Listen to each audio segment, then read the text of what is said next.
اللہ رب العزت نے قرآن کریم کے اندر ارشاد فرمایا سورہ النساء کے اندر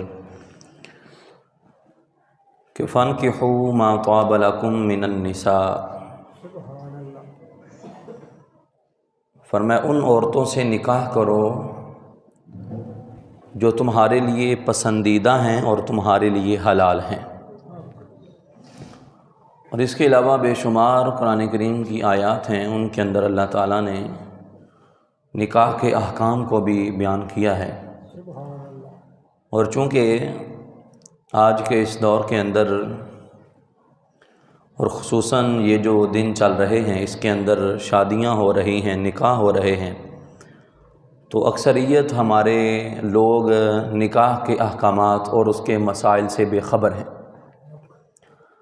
کہ نکاح کے احکام کیا ہیں، قرآن کیا کہتا ہے، حدیث مصطفیٰ اس کے بارے میں کیا ہے، اور اس کے احکام کیا ہیں، مسائل کیا ہیں۔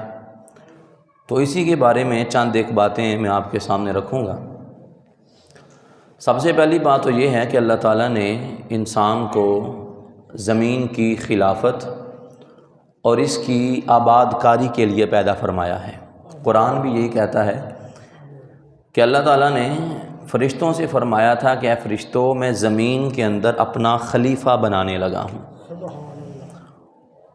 تو گویا انسان کے ذمے اللہ تعالیٰ نے خلافت کا کام لگایا، اور اس مقصد کی تکمیل اسی طرح ہو سکتی ہے کہ جب انسان کی نسل آگے باقی رہے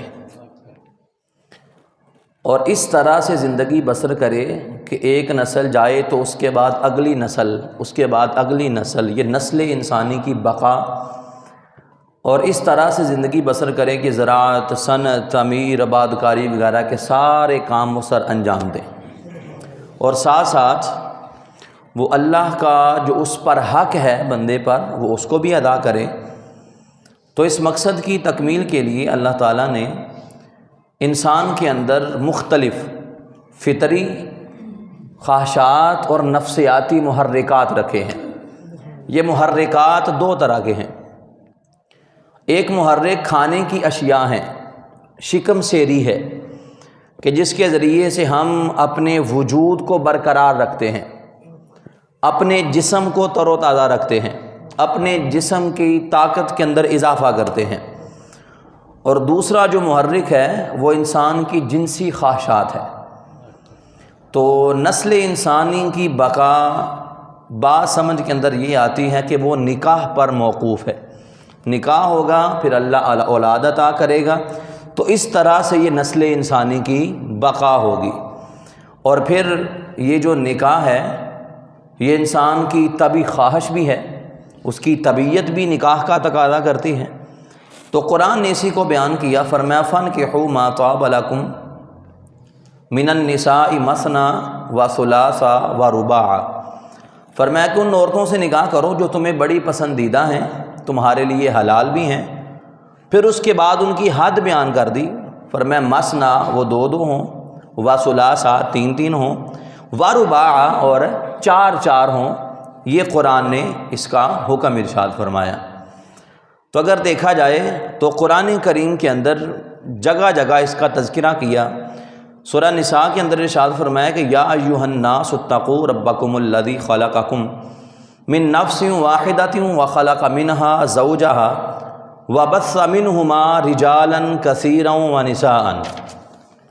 اللہ نے فرمایا اے لوگو اپنے رب سے ڈرو جس نے تمہاری پیدائش کی ابتدا ایک جان سے کی ہے، ایک جان سے تمہاری تخلیق کا آغاز ہوا ہے، اور پھر اس کے بعد اللہ تعالیٰ نے اسی ایک جان سے اس کا جوڑا پیدا کیا۔ سب سے پہلے اللہ نے حضرت آدم کو پیدا کیا، ایک جان ہے حضرت آدم۔ اس کے بعد قرآن کہہ رہا ہے کہ اسی سے اللہ تعالیٰ نے اسی کا جوڑا پیدا کیا۔ حضرت آدم کی پسلی سے سیدہ حوا سلام اللہ تعالیٰ علیہا کو پیدا کیا گیا، اور پھر قرآن کہتا ہے ان دونوں میں سے ہم نے کثرت کے ساتھ مردوں اور عورتوں کی تخلیق کو پھیلا دیا۔ تو نسل انسانی کا آغاز ایک جان سے ہوا ہے۔ اور پھر قرآن کریم نے مرد کے لیے بیوی کا ہونا اور بیوی کے لیے شوہر کا ہونا اللہ نے اسے ایک نعمت قرار دیا ہے۔ کیا قرار دیا ہے؟ ایک نعمت قرار دیا۔ قرآن کہتا ہے وَمِنْ آیَاتِهِ أَنْ خَلَقَ لَكُم مِّنْ أَنفُسِكُمْ أَزْوَاجًا لِتَسْكُنُوا إِلَيْهَا وَجَعَلَ بَيْنَكُم مَّوَدَّةً وَرَحْمَةً، کہ یہ بھی اس کی نشانیوں میں سے ہے کہ اس نے تمہارے ہی جنس سے تمہارے لیے جوڑے پیدا کیے تاکہ تم ان کی طرف سکون حاصل کرو، تاکہ تم ان کی طرف سکون حاصل کرو، اور اس نے تمہارے درمیان محبت کو پیدا کر دیا، اس کے بعد اس نے تمہارے درمیان رحمت کو پیدا کر دیا۔ پھر اس کے بعد قرآن کہتا ہے والمحصنات من المؤمنات والمحصنات من الذین اوتوا الکتاب من قبلکم اذا آتیتموہن اجورہن محسنین غیر مصافحین۔ قرآن کہتا ہے کہ اے لوگو، تمہارے لیے پاک دامن مسلمان عورتیں حلال کر دی گئی ہیں۔ کیا کر دی گئی ہیں؟ حلال کر دی گئی ہیں۔ اور پھر ساتھ ہی قرآن نے کہا ان لوگوں کی عورتیں بھی تمہارے اوپر حلال ہیں جو اہل کتاب ہیں۔ جو کیا ہیں؟ اہل کتاب، جن کو اللہ نے تورات عطا فرمائی، زبور عطا فرمائی، انجیل عطا فرمائی، یہ اہل کتاب ہیں۔ یہ کیا ہیں؟ اہل کتاب۔ قرآن کہہ رہا ہے کہ ان کی عورتوں سے بھی آپ نکاح کر سکتے ہیں، یہ تمہارے لیے حلال ہیں۔ اب یہاں پر ایک اور مسئلہ سن لیں، قرآن کریم نے کہہ دیا ہے کہ جو اہل کتاب کی عورتیں ہیں وہ تمہارے لیے کیا ہیں؟ حلال، تم ان سے نکاح کر سکتے ہو۔ لیکن ساتھ ہی اگر دیکھا جائے تو جب نکاح کیا جاتا ہے تو نکاح کا مقصد صرف اپنی خواہشات کی تسکین نہیں ہے، نکاح کا مقصد آگے نیک اولاد کا حصول ہے، نسل انسانی کی بقا ہے۔ اور جب اللہ بندے کو اولاد عطا فرمائے گا تو اس کی تربیت کی ذمہ داری کس پر ہے؟ اس کے والدین پر ہے۔ تو ظاہری بات ہے اگر ہم قرآن کے اس فرمان کے اندر اگرچہ غیر مسلم جو اہل کتاب عورت ہے، کافر کے ساتھ نہیں، کافر کے ساتھ نہیں، جو کافرہ عورت ہے جو اللہ کو نہیں مانتی اس پر نہیں، جو حضرت موسیٰ کے ماننے والے، حضرت عیسیٰ کے ماننے والے، تورات کو ماننے والے، زبور کو ماننے والے، انجیل کو ماننے والے، انہیں کہتے ہیں اہل کتاب۔ تو قرآن کہہ رہا ہے ان سے اگر نکاح کرنا جائز ہے، لیکن علماء کا جو موجودہ موقف ہے وہ سن لیں کہ ظاہری بات ہے جب اولاد ہوگی اس کے بعد اس کی تربیت بھی کرنی ہے، اور اولاد کی بہترین تربیت تبھی ہو سکتی ہے جب ماں اور باپ ایک عقیدے پر ہوں، ایک خیالات کے مالک ہوں۔ اگر ماں کا عقیدہ اور ہے، باپ کا عقیدہ اور ہے، ماں کا دین اور ہے، باپ کا دین اور ہے، ماں کے جو جناب عقائد ہیں وہ اور ہیں اور باپ کے عقائد اور ہیں، تو ظاہری بات ایک اور بات ہے کہ سب سے پہلی درسگاہ بچے کے لیے کیا ہوتی ہے؟ ماں کی گود۔ اور ہر بندہ اس بات سے واقف ہے کہ مرد جناب صبح سے لے کر شام تک مزدوری کرنی، گھر سے باہر رہنا ہے، اور گھر کے معاملات کے اندر بچوں کے ساتھ زیادہ ٹائم کون گزارتا ہے؟ بچوں کی ماں گزارتی ہے۔ اور اگر ماں کا عقیدہ ہی درست نہ ہوا، جب ماں کا دین ہی درست نہ ہوا، جب ماں ہی غیر مسلم ہوئی اور اسلام کو ماننے والی نہ ہوئی، تو پھر بتائیں بچے کی تربیت پر کیا اثر پڑے گا؟ لہذا بچے کی تربیت پر بڑا برا اثر پڑے گا۔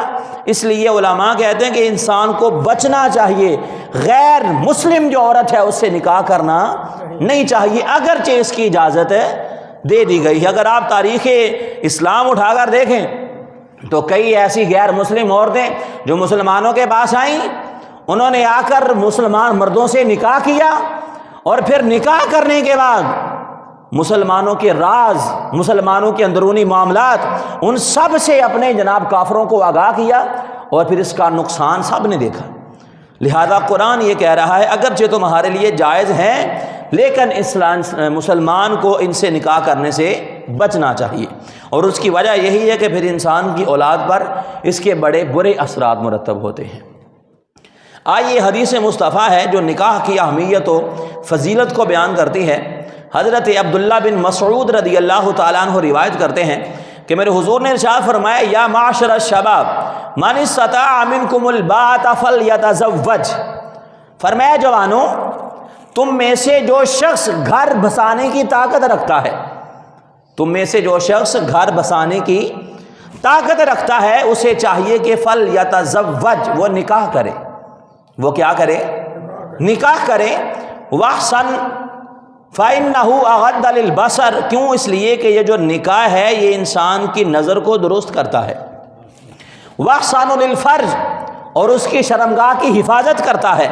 ومن لم یستطع فعلیہ بالصوم فإنہ لہ وجاء، اور فرمایا اگر تم میں سے کوئی ایسا مرد ہے، ایسا شخص ہے جو نکاح کے بعد اپنے بیوی بچوں کے اخراجات نہیں اٹھا سکتا ہے، استطاعت اس کے پاس نہیں ہے نکاح کرنے کی، تو اسلام کہہ رہا کہ پھر وہ روزے رکھے۔ وہ کیا کرے؟ روزے رکھے۔ فإنہ لہ وجاء، کیونکہ جو روزے ہیں یہ انسان کی شہوت کو کم کرتے ہیں۔ تو یہ اسلام نے دو قانون انسان کو بتا دیے، جو نکاح کر سکتا ہے وہ نکاح کرے، اور فرمایا جس کے پاس استطاعت نہیں ہے وہ کیا کرے؟ روزے رکھے۔ پھر ایک اور حدیث ہے، حضرت انس رضی اللہ تعالیٰ عنہ اس حدیث کو روایت کرتے ہیں کہ میرے آقا نے نکاح کو نصف دین قرار دیا ہے، نصف دین قرار دیا۔ حضور کا فرمان ہے، فرمایا من تزوج فقد استکمل نصف الایمان فلیتق اللہ فی النصف الباقی، فرمایا جو شخص نکاح کرتا ہے، جس نے نکاح کر لیا، اس نے اپنا آدھا ایمان بچا لیا ہے، اس نے اپنا آدھا ایمان بچا لیا ہے۔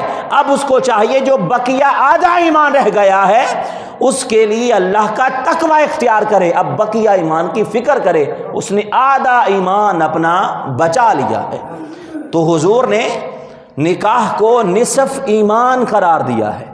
اور پھر ایک اور بڑی پیاری حدیث ہے، صحیح بخاری صحیح مسلم کی یہ حدیث ہے، حضرت انس رضی اللہ تعالیٰ عنہ اس حدیث کو روایت کرتے ہیں کہ ایک مرتبہ چند صحابہ کرام چلتے چلتے حضور کی ازواج مطہرات کے پاس آتے ہیں۔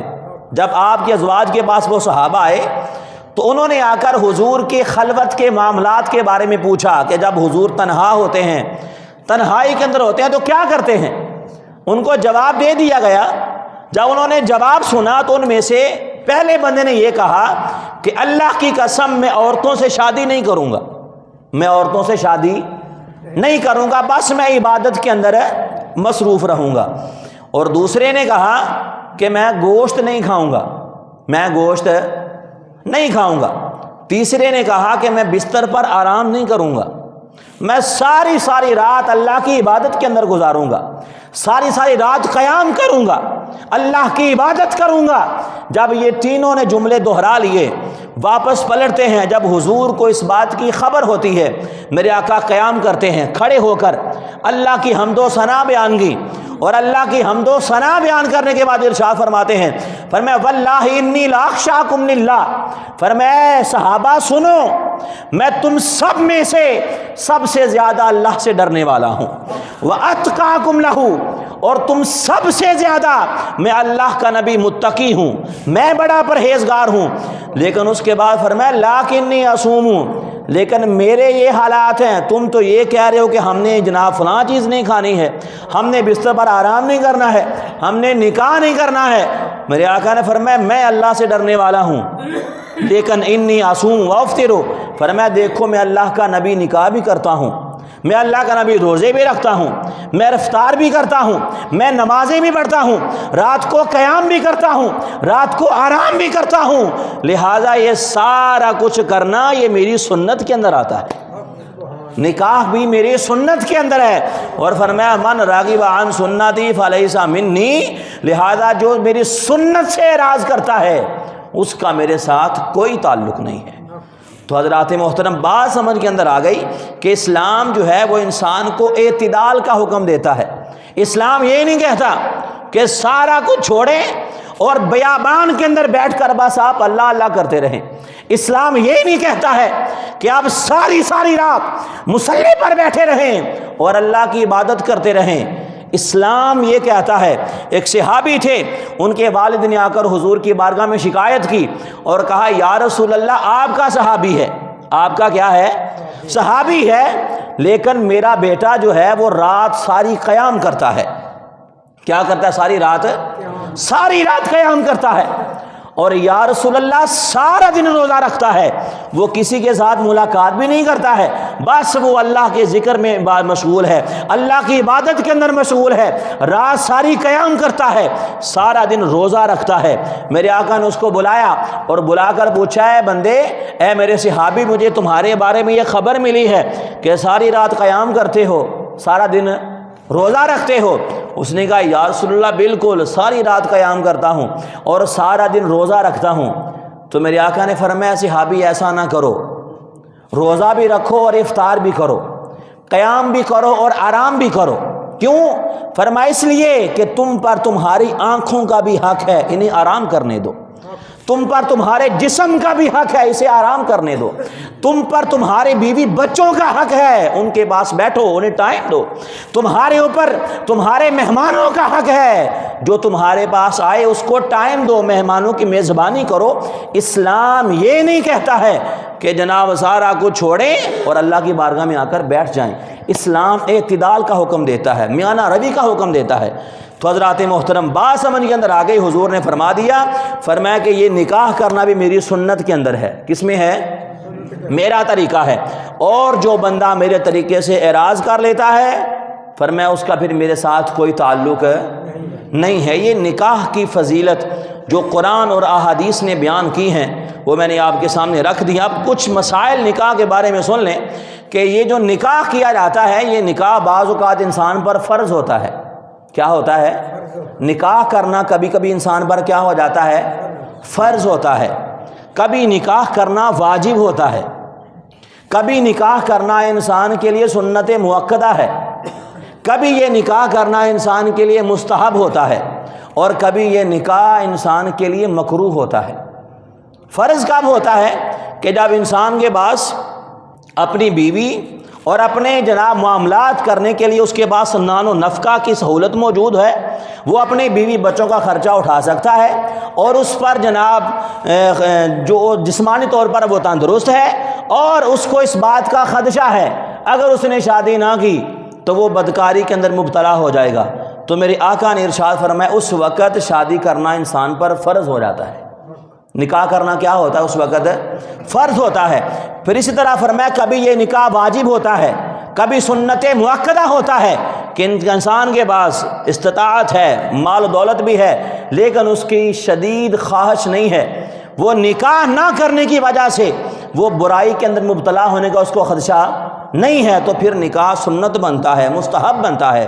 اور تیسری بات یہ ہے، اگر وہ بندہ تندرست نہیں ہے، یا اس کے پاس نان و نفقہ، اخراجات، گھریلو معاملات کرنے کا اس کے پاس کو مال و دولت نہیں ہے، اور اس کو پتہ ہے اگر نکاح کیا تو اس کے بعد میں چوری کروں گا، ڈاکہ ڈالوں گا، ظلم کروں گا، لوگوں سے مال چھین کر اپنے گھر کا گزارا کروں گا، تو پھر میں اس وقت اس پر نکاح کرنا مکروہ ہے۔ کیا ہے؟ اس پر نکاح کرنا مکروہ ہے۔ یہ 5 قسمیں ہیں نکاح کرنے کی، یہ اسلام نے ہمیں طریقہ کار ارشاد فرمایا ہے، لیکن فرمایا جو شخص طاقت رکھتا ہے وہ نکاح کرے، اللہ نے اس پر نکاح کرنے کو فرض قرار دیا ہے۔ اور حدیث ہے، میرے حضور نے بھی ارشاد فرمایا کہ اے لوگو، جب تمہارے ہاں اولاد پیدا ہو تو پھر والدین کا سب سے پہلا حق یہ ہے کہ اس کا اچھا نام رکھا جائے۔ فَلْيُحْسِنْ اسْمُهُ، اس کا اچھا نام رکھو، وَأَدِّبْهُ، اس کو ادب سکھاؤ، فَإِذَا بَلَغَ فَلْيُزَوِّجْهُ، اور جب تمہاری اولاد بڑی ہو جائے، بالغ ہو جائے، پھر ان کا نکاح کرو۔ تو والدین کی ذمہ داری ہے، پہلی بات اولاد ہو اس کا اچھا نام رکھا جائے۔ کیا کہہ رہے ہیں؟ اس کا اچھا نام۔ دوسرا کیا حکم دیا؟ اس کو ادب سکھایا جائے، اس کو تعلیم دی جائے۔ اور تیسرا فرمایا جب وہ بالغ ہوں تو ان کا نکاح کیا جائے، یہ والدین کی ذمہ داری ہے۔ اور پھر میرے آقا نے ارشاد فرمایا، اگلے جملے حدیث کو سننے والے ہیں، اسے امام بہقی نے بیان کیا ہے، فرمایا فَإِن بَلَغَ فَلَمْ يُزَوِّجْهُ، اگر اولاد بالغ بھی ہو گئی ہے، والدین کے پاس استطاعت بھی ہے، مالی کمزوری بھی نہیں ہے، کوئی مسئلہ پریشانی بھی نہیں ہے، تو فرمایا والدین قدرت بھی رکھتے ہیں نکاح کروانے کی، اولاد بالغ بھی ہے، اگر والدین اولاد کا نکاح نہ کروائیں فَأَصَابَ إِثْمًا، اور وہ اولاد کوئی گناہ کر بیٹھے، تو میرے آقا نے فرمایا فَإِنَّمَا إِثْمُهُ عَلَىٰ أَبِيهِ، تو اس کے اس گناہ کا عذاب اور اس گناہ کا وبال جہاں اس پر ہوگا اس کے والدین پر بھی ہوگا۔ کیوں؟ اس لیے کہ انہوں نے جان بوجھ کر استطاعت کے باوجود اپنی اولاد کا نکاح نہیں کیا ہے۔ یہ اسلام ہمیں اس بات کا حکم دیتا ہے۔ تو بات سمجھ کے اندر یہ آتی ہے کہ جو بندہ استطاعت رکھتا ہے، جس کے پاس استطاعت ہے، وہ نکاح کرے، اسے نکاح کرنا اس پر کیا ہے؟ فرض ہے۔ کیا ہے؟ فرض ہے۔ تو حضرات محترم، اس کے بعد نکاح کی کچھ شرائط ہوتی ہیں، اگر یہ شرائط نہ پائی جائیں تو نکاح کرنا جائز نہیں ہے۔ پہلی شرط ہے عقل مند ہونا۔ کیا ہونا؟ عقل مند۔ جو عاقل ہے اس کا نکاح کیا جائے گا، جو ناسمجھ ہے، مجنون ہے، پاگل ہے، اس کا نکاح نہیں۔ عقل مند ہونا یہ شرط ہے۔ اسی طرح بالغ ہونا۔ کیا ہونا؟ بالغ ہونا بھی نکاح کے لیے کیا ہے؟ شرط ہے۔ اگر اکثر اوقات، بعض اوقات ہمارے ہاں یہ رواج ہے کہ جیسے بچہ پیدا ہوا، چھوٹے چھوٹے بچے ہوتے ہیں تو والدین خود ہی ڈیسائیڈ کر رہے ہوتے ہیں کہ میں نے اس کا نکاح فلاں کی بیٹی کے ساتھ کرنا ہے، میں نے اس کا نکاح فلاں کی بیٹی کے ساتھ کرنا ہے۔ شروع میں ڈیسائیڈ ہو جاتا ہے، اور پھر جب وہ بچے بالغ ہوتے ہیں، ٹھیک ہے، اگر اس وقت والدین چاہیں، بعض اوقات لوگ یہ سمجھ لیتے ہیں نہیں ہم نے بچپن سے ان کا جناب بات کر لی ہے، آپ ان کو آگے پیچھے نہیں کر سکتے ہیں۔ نہیں، اسلام یہ کہہ رہا ہے اگر بالغ ہے بچہ، اس کو اس وقت اختیار ہے، اور قرآن بھی یہ کہہ رہا ہے جو تمہیں پسند ہے، جو تمہیں اچھا لگے، تم اس کے ساتھ نکاح کر سکتے ہو۔ لہٰذا بالغ جو نہیں ہے اس کا نکاح ہو سکتا نہیں ہے، جو بالغ ہے اس کا نکاح ہوگا۔ اور تیسری بات ہے گواہوں کا ہونا۔ کیا ہونا؟ گواہ نہیں ہے تو نکاح نہیں ہوگا۔ اب گواہوں کے لیے ضروری ہے کہ گواہ بھی عاقل ہوں، بالغ ہوں، مسلمان ہوں، آزاد ہوں، 2 مرد گواہ ہوں یا 1 مرد اور 2 عورتیں مسلمان گواہ ہوں، تو تب نکاح کرنا کیا ہے جی؟ جائز۔ یہ 3 شرائط ہیں۔ یہاں پر ایک اور مسئلہ سن لیں کہ اسلام کے اندر جو شادی کی عمر ہے وہ بلوغت ہے۔ بولیے کیا ہے؟ بالغ ہونا۔ کیا ہونا؟ کیا ہونا؟ بالغ۔ لڑکا ہے یا لڑکی ہے، شریعت مطہرہ کے اندر اس کی عمر کیا ہے جی؟ بلوغت۔ بالغ ہوگا تو اس کے بعد نکاح کرنا کیا ہے؟ اس کا جائز ہے، شرعی طور پر جائز ہے۔ کیا ہے؟ جائز ہے۔ لیکن اگر آج کا جو پاکستان کا قانون ہے، قانون کے لحاظ سے 18 سال سے کم عمر لڑکے کا نکاح ہو سکتا۔ کم عمر لڑکا ہے یا لڑکی ہے جس کا شناختی کارڈ نہیں بنا، 18 سال سے عمر کم ہے، اگر وہ نکاح کروائیں گے تو ان کے خلاف قانونی کارروائی کی جاتی ہے۔ اس کے بعد سب سے اہم بات یہ ہے کہ نکاح کے اندر کیا چیزیں فرض ہیں۔ نکاح کے اندر کیا چیزیں فرض کیا ہے، واجب کیا ہے، سنت کیا ہے، اور ہمارے جو بنائے ہوئے طریقہ کار ہیں وہ کیا ہیں۔ سب سے پہلی بات، نکاح کے 2 فرض ہیں۔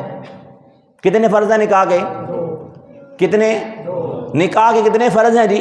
2 فرض ہیں نکاح کے، اور 1 واجب ہے۔ بولیے کیا ہے؟ 2 فرض ہیں اور 1 کیا ہے؟ واجب۔ اور اس کے بعد 3 سنتیں ہیں۔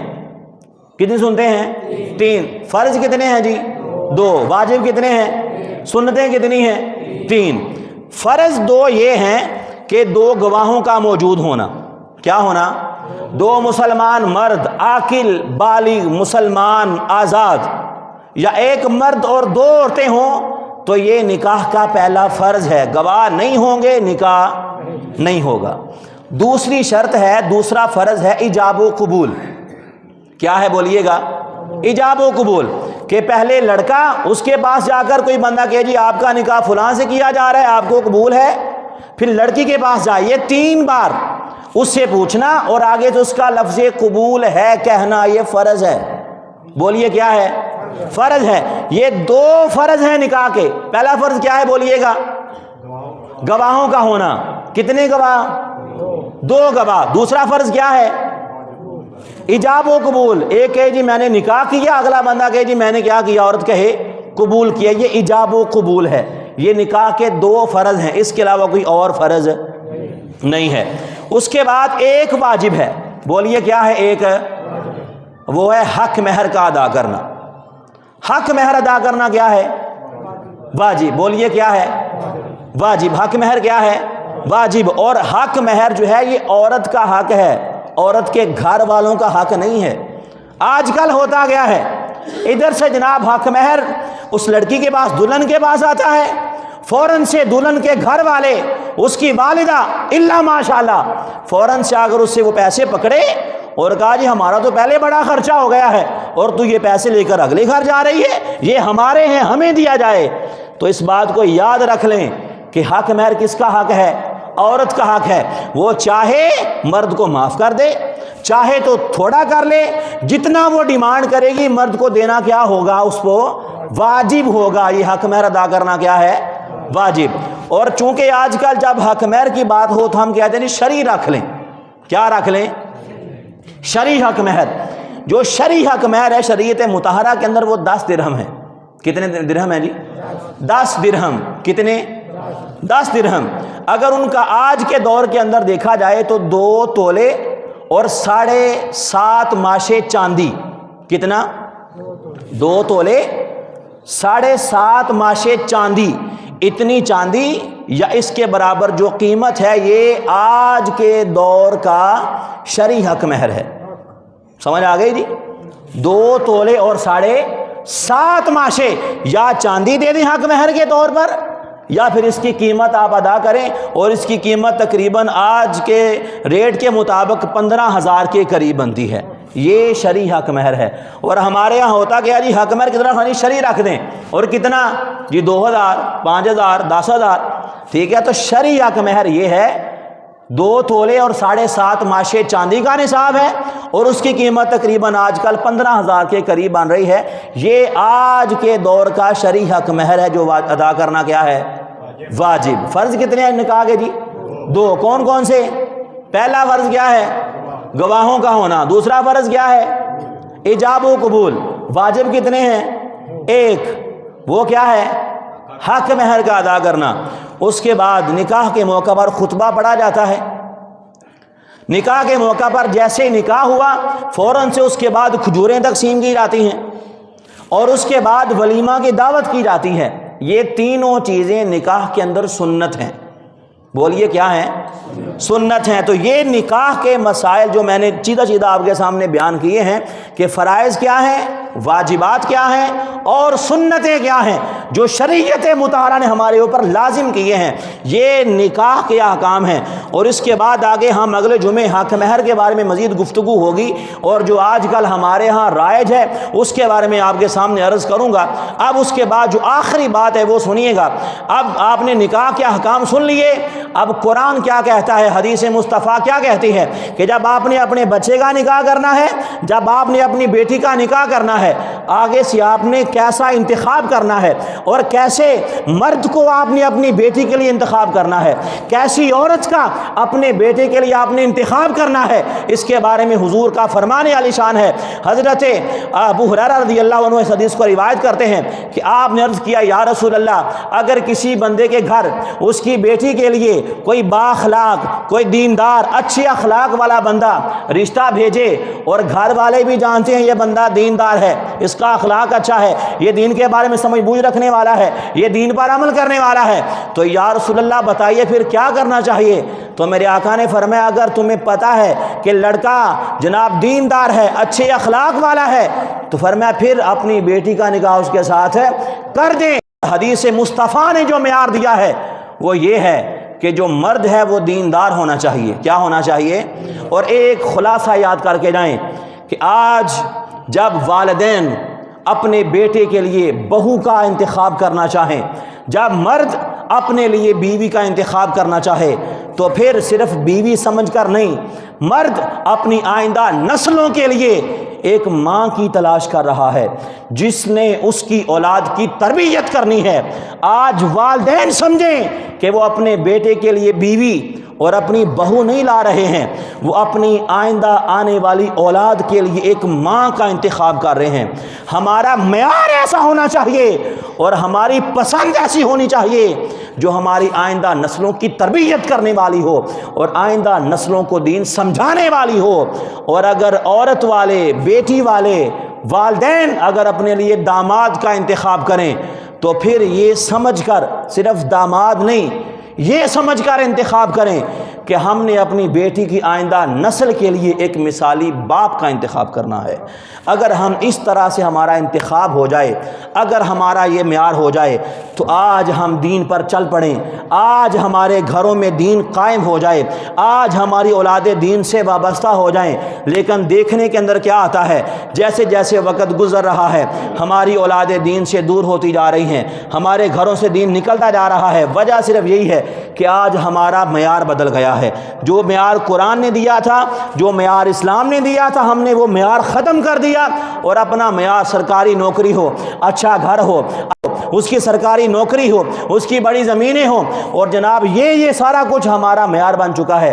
اور اسلام نے سارے کچھ اس سے منع کیا ہے، اور فرمایا عورت سے جب نکاح کیا جاتا ہے اس کے مال کی وجہ سے، اس کے حسب نسب کی وجہ سے، اس کی خوبصورتی کی وجہ سے اور اس کے دین کی وجہ سے، تو میرے آقا نے فرمایا جب تم نکاح کرو تو پھر مال کو نہ دیکھو، پھر اس کے بعد خوبصورتی نہ دیکھو، اس کے بعد حسب نسب نہ دیکھو، بلکہ جب نکاح کرو تو پھر دینداری کو دیکھو۔ حضرات محترم، دعا ہے اللہ تعالیٰ آج ہمیں اسلامی تعلیمات پر عمل کرنے کی توفیق عطا فرمائے، اور اللہ ہمیں دین کو ترجیح دینے کی توفیق عطا فرمائے۔ آمین۔ وما علینا الا البلاغ میں سنتیں ادا فرمائے۔